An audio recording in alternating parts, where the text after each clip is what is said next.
मारीच और सुबाहु का वध।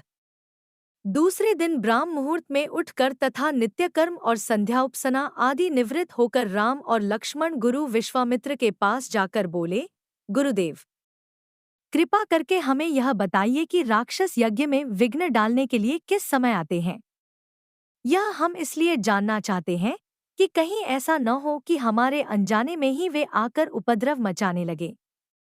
दशरथ के वीर पुत्रों के इन उत्साह भरे इन वचनों को सुनकर वहां पर उपस्थित समस्त ऋषिमुनि अत्यंत प्रसन्न हुए और बोले, हे रघुकुलभूषण राजकुमारों, यज्ञ की रक्षा करने के लिए तुमको आज से 6 दिनों तथा रात्रियों तक पूर्ण रूप से सावधान मुद्रा में और सजग रहना होगा।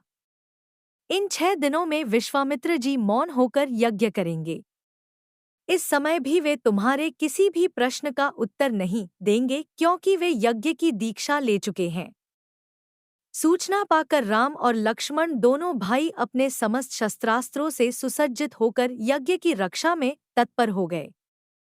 5 दिन और 5 रात्रि तक वे निरंतर बिना किसी विश्राम के सतर्कता के साथ यज्ञ की रक्षा करते रहे, किंतु इस अवधि में किसी भी प्रकार की विघ्नबाधा नहीं आई।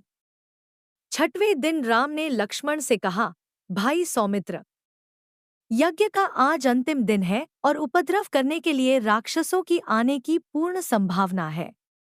आज हमें विशेष रूप से सावधान रहने की आवश्यकता है। तनिक भी असावधानी से मुनिराज का यज्ञ और हमारा परिश्रम निष्फल और निरर्थक हो सकते हैं। राम ने लक्ष्मण को अभी सचेष्ट किया ही था कि यज्ञ सामग्री, चमस, समिधा आदि अपने आप भभक उठे। आकाश से ऐसी ध्वनि आने लगी जैसे मेघ गरज रहे हों और सैकड़ों बिजलियां तड़क रही हों। इसके पश्चात मारीच और सुबाहु की राक्षसी सेना रक्त, मांस, मज्जा, अस्थियों आदि की वर्षा करने लगी। रक्त गिरते देखकर राम ने उपद्रवकारियों पर एक खोजपूर्ण दृष्टि डाली। आकाश में मायावी राक्षसों की सेना को देखकर राम ने लक्ष्मण से कहा, लक्ष्मण, तुम धनुष पर शरसंधान करके सावधान हो जाओ। मैं मानवास्त्र चलाकर इन महापापियों की सेना का अभी नाश किए देता हूँ। यह कहकर राम ने असाधारण फुर्ती और कौशल का प्रदर्शन करते हुए उन पर मानवास्त्र छोड़ा। मानवास्त्र आंधी के वेग से जाकर मारीच की छाती में लगा और वह उसके वेग के कारण उड़कर 100 योजन अर्थात 400 कोस दूर समुद्र में जा गिरा। इसके पश्चात राम ने आकाश में आग्नेयास्त्र फेंका, जिससे अग्नि की एक भयंकर ज्वाला प्रस्फुटित हुई और उसने सुबाहु को चारों ओर से आवृत कर लिया। इस अग्नि की ज्वाला ने क्षण भर में उस महापापी को जलाकर भस्म कर दिया। जब उसका जला हुआ शरीर पृथ्वी पर गिरा तो एक बड़े जोर का धमाका हुआ। उसके आघात से अनेक वृक्ष टूटकर भूमि पर गिर पड़े। मारीच और सुबाहु पर आक्रमण समाप्त करके राम ने बचे खुचे राक्षसों का नाश करने के लिए वायव्य नामक अस्त्र छोड़ दिया।